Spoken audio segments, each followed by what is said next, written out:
Sir, ಇದೇ April 8ನೇ ತಾರೀಕಿಂದ ಧಾರವಾಡದಲ್ಲಿರುವ DC ಕಚೇರಿ ಮುಂದೆ ಅನಿರ್ದಿಷ್ಟಾವಧಿ ಹೋರಾಟ ಮಾಡ್ತಿದ್ದೀವಿ ಸರ್. ಯಾಕೆಂದರೆ ಈ ಕೂಡಲೇ ನೇಮಕಾತಿ ಪ್ರಕ್ರಿಯೆ ಪ್ರಾರಂಭ ಮಾಡಿ KPSCಯಲ್ಲಿ ಆಗ್ತಿರುವಂತಹ ಅಕ್ರಮಗಳನ್ನು CBI ತನಿಖೆ ಮಾಡಬೇಕು. ಇವತ್ತು ಧಾರವಾಡದಲ್ಲಿರೋ ಇಡೀ ರಾಜ್ಯದಲ್ಲಿ ಯುವಕರು ಒಂದೊಂದು ದಿನವೂ ಇಂಪಾರ್ಟೆಂಟ್ ಇದೆ. ಇವರಿಗೆ ಎಲೆಕ್ಷನ್ ಎಷ್ಟು ಇಂಪಾರ್ಟೆನ್ಸ್ ಇದೆ, ಅದರಲ್ಲಿ ಬೈ ಎಲೆಕ್ಷನ್ಗೆ ಅದರಲ್ಲಿ 1% ವಿದ್ಯಾರ್ಥಿಗಳ ಪರವಾಗಿ ಕಾಳಜಿ ತೋರಿಸಿದರೆ ಇವತ್ತು ಇವರು ಯುವಕರು ಭವಿಷ್ಯ ಏನಂತಂದರೆ ಒಂದೊಂದು ದಿನ ಇವತ್ತು ಒಂದು ಟೈಮ್ ಊಟಕ್ಕೂ ತುಂಬ ಕಷ್ಟಪಡ್ತಾ ಇದ್ದಾರೆ. ಈ ಒಂದು ಹೋರಾಟ ಮಾಡ್ತಾ ಇರೋದು ಸರ್ಕಾರ ಏನು ಇವತ್ತು ಧಾರವಾಡದಲ್ಲಿ ಸುಮಾರು 5 ಹೋರಾಟ ಮಾಡಿದ್ದೀವಿ ಸರ್. 5 ಹೋರಾಟ ಮಾಡಿದಾಗೂ ಇದೇನಂದರೆ ಮೂಗಿಗೆ ಬೆಣ್ಣೆ ಹಚ್ಚ ಅಂತ ಕೆಲಸ ಮಾಡ್ತಿದ್ದಾರೆ ಸರ್ಕಾರ. ಇದನ್ನು ಈ ಸರಿ ಏನು ಹೋರಾಟ ಮಾಡ್ತಿದ್ದೀವಿ ಸರ್ಕಾರ, ಈ ಒಂದು ಹೋರಾಟನ ಸೀರಿಯಸ್ ಆಗಿ ತೊಗೊಬೇಕು. ಯಾಕೆಂತಂದರೆ ಯುವಕರ ಭವಿಷ್ಯ ತುಂಬ ಇಂಪಾರ್ಟೆಂಟ್ ಇದೆ. ಏನು ಲಾಸ್ಟ್ ಟೈಮ್ ನಾವು ಫೆಬ್ರವರಿ 24ನೇ ತಾರೀಕು ಹೋರಾಟ ಮಾಡಿದ್ದಾದ್ಮೇಲೆ 26ನೇ ತಾರೀಕು ವಿತಿನ್ 1 ಮಂತಲ್ಲಿ 56,432 ಪೋಸ್ಟ್ನ 1 ತಿಂಗಳೊಳಗಡೆ ನಾವು ನೋಟಿಫಿಕೇಶನ್ಸ್ ಮಾಡ್ತೀವಿ ಅಂತ ಹೇಳಿದ್ರು. 1.5 ತಿಂಗಳಾಯ್ತು ಸರ್ ಇಲ್ಲಿವರೆಗೂ. ಒಂದು ನೋಟಿಫಿಕೇಶನ್ಸ್ ಬಗ್ಗೆ ಇರಲಿ, ಅದ್ರ ಬಗ್ಗೆ ಚರ್ಚೆ ಮಾಡ್ತಾ ಇಲ್ಲ. ಅವರು ಬರೀ ಮೀಸಲಾತಿ, ಒಳ ಮೀಸಲಾತಿ ಅಂದ್ಕೊಂಡು ಸುಮ್ಮನೆ ನೆಪ ಹೇಳ್ಕೊತಾ ಹೋಗ್ತಿದ್ದಾರೆ. ಇದನ್ನು ಯಾವುದೇ 100 ರೀಸನ್ ಇರಲಿ, ಅದನ್ನೆಲ್ಲ ಒಳಗೊಂಡಂತೆ ನೇಮಕಾತಿ ಪ್ರಕ್ರಿಯೆ ಪ್ರಾರಂಭ ಮಾಡೋಂಥದ್ದು ಸರ್ಕಾರದ ಒಂದು ಜವಾಬ್ದಾರಿ. ರಾಜಕೀಯ ಇಚ್ಛಾಶಕ್ತಿ ಇರಬೇಕು, ಮತ್ತು ಇಲ್ಲಿ ಇರೋಂಥ ರಾಜಕೀಯದಲ್ಲಿರೋ ವ್ಯಕ್ತಿಗಳ ಇಚ್ಛಾಶಕ್ತಿ, ವಿದ್ಯಾರ್ಥಿಗಳ ಬಗ್ಗೆ ಕಾಳಜಿ ತೋರಿಸಬೇಕು. ಇವತ್ತು ಎವ್ರಿ ಡೇ ತುಂಬ ಇಂಪಾರ್ಟೆಂಟ್ ಇದೆ. ಸ್ಟೂಡೆಂಟ್ಸ್ಗೆ ಸುಳ್ಳು ಭರವಸೆಗಳನ್ನು ಕೊಟ್ಟು ಈ ಪ್ರಣಾಳಿಕೆಯಲ್ಲಿ ಒಂದೇ ವರ್ಷದಲ್ಲಿ 1 ಲಕ್ಷ ವೇಕೆನ್ಸಿ ಫಿಲ್ ಮಾಡ್ತೀನಿ ಅಂತ ಹೇಳಿದ್ರು. 5 ವರ್ಷ ಆಗಿದೆ, 5,000 ವೇಕೆನ್ಸಿ ಫಿಲ್ ಮಾಡಿಲ್ಲ. ಈ ಒಂದು ಹೋರಾಟ ಸರ್ಕಾರ ತುಂಬ ಗಂಭೀರವಾಗಿ ತಗೊಂಡು, ಈ ಹೋರಾಟ ಏನಾದರೂ ನಾವು ಹೋರಾಟ ಮಾಡೋದಕ್ಕೆ ಮುಂಚೆನೇ ಸರ್ಕಾರ ನೇಮಕಾತಿ ಪ್ರಕ್ರಿಯೆ ಪ್ರಾರಂಭ ಮಾಡಬೇಕು.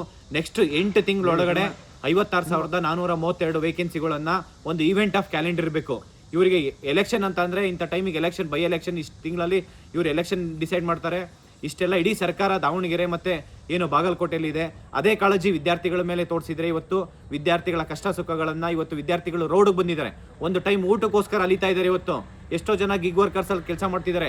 ಎಷ್ಟೋ ಜನ ಓದಬೇಕಾ ಇಲ್ಲ ಮನೆಗೆ ಹೋಗ್ಬೇಕಂತ ಡಿಸೈಡ್ ಮಾಡ್ತಿದ್ದಾರೆ. ಇವತ್ತು ಎಷ್ಟೋ ಜನ ಹೊರಗಡೆ ಮನೆಗೆ ಹೋಗಿದ್ದರು.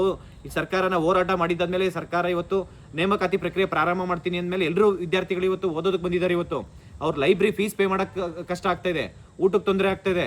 ಇವತ್ತು ಅಷ್ಟು ಸಮಸ್ಯೆಗಳು ಇಟ್ಕೊಂಡು ಇವತ್ತು ಸ್ಟೂಡೆಂಟ್ಸ್ ಓದ್ತಾ ಇದ್ದಾರೆ. ಸರ್ಕಾರ ಇದನ್ನ ತುಂಬ ಗಂಭೀರವಾಗಿ ತೊಗೊಬೇಕು. ಇದನ್ನೇನಾದರೂ ತೊಗೊಂಡಿಲ್ಲ ಅಂತಂದರೆ ಈ ಹೋರಾಟ ಯಾವ ರೀತಿ ಇರುತ್ತೆ ಅಂತಂದರೆ ಸರ್ಕಾರ ನೇಮಕಾತಿ ಪ್ರಕ್ರಿಯೆ ಪ್ರಾರಂಭ ಮಾಡೋ ತನಕ, ನೋಟಿಫಿಕೇಶನ್ಸ್ ಮಾಡೋ ತನಕ ಈ ಸತಿ ಹೋರಾಟ ಬಿಡಲ್ಲ ಸರ್. ಇದು ಅನಿರ್ದಿಷ್ಟಾವಧಿ ಹೋರಾಟ ಮಾಡ್ತಾ ಇರೋಂಥದ್ದು. ಏಪ್ರಿಲ್ 8ನೇ ತಾರೀಕಿಂದ ನಾವು ಸರ್ಕಾರ ನೋಟಿಫಿಕೇಶನ್ಸ್ ಮಾಡೋವರೆಗೂ ಅನಿರ್ದಿಷ್ಟಾವಧಿ ಹೋರಾಟ ಮಾಡ್ತೀವಿ. ಸರ್ಕಾರ ಎಚ್ಚೆತ್ಕೊಂಡು ಈ ಕೂಡಲೇ ನೇಮಕಾತಿ ಪ್ರಕ್ರಿಯೆ ಪ್ರಾರಂಭ ಮಾಡಬೇಕಂತ ಈ ಮೂಲಕ ಕೇಳ್ಕೊತೀನಿ ಸರ್. ಅನುಮತಿ ಸಿಕ್ಕಿದೆ ಸರ್? ಅನುಮತಿ ಕೊಟ್ಟಿದ್ದೀವಿ ಸರ್ ಪೊಲೀಸ್ ಇಲಾಖೆಗೆ. ನಮಗೆ ನಂಬಿಕೆ ಇದೆ ಸರ್. ನಮಗೆ 100% ನಮಗೆ ಒಂದು ಪೊಲೀಸ್ ಪರ್ಮಿಷನ್ಸ್ ಕೊಡ್ತಾರೆ. ಯಾಕೆಂದರೆ ಇಲ್ಲಿ ತನಕ ಹೋರಾಟ ಮಾಡಿದಾಗ ಪ್ರತಿಯೊಂದು ಸತಿ ನಾವು ಪೊಲೀಸ್ ವಿರುದ್ಧ ಹೋರಾಟ ಮಾಡ್ತಾ ಇಲ್ಲ ಸರ್. ಅವರಿಗೆ ಗೊತ್ತಿದೆ ಪ್ರತಿಯೊಂದು ಕಷ್ಟನೂ. ವಿದ್ಯಾರ್ಥಿಗಳ ಪರವಾಗಿ ಪೊಲೀಸ್ ಇಲಾಖೆ ಇರ್ಬೋದು, ಕಮಿಷನರ್ ಶಶಿಕುಮಾರ್ ಸರ್ ಇರ್ಬೋದು, ನಮ್ಮ ಪರವಾಗಿ ವಿದ್ಯಾರ್ಥಿಗಳ ಪರವಾಗಿದ್ದಾರೆ. ನಮಗೆ ನಿರೀಕ್ಷೆ ಇದೆ, ಅವ್ರ ಮೇಲೆ ನಂಬಿಕೆ ಇದೆ. ಒಂದು ಹೋರಾಟಕ್ಕೆ ಪರ್ಮಿಷನ್ ಸಿಗುತ್ತೆ. ಸರ್ಕಾರ ಈ ಒಂದು ಎಚ್ಚೆತ್ಕೊಬೇಕು. ನಮ್ಮ ಹೋರಾಟ ಈ ರೀತಿ ಮಾತ್ರ ಯಾವುದೇ ಕಾರಣಕ್ಕೂ ಒಂದಿನದ ಹೋರಾಟ ಅಲ್ಲ.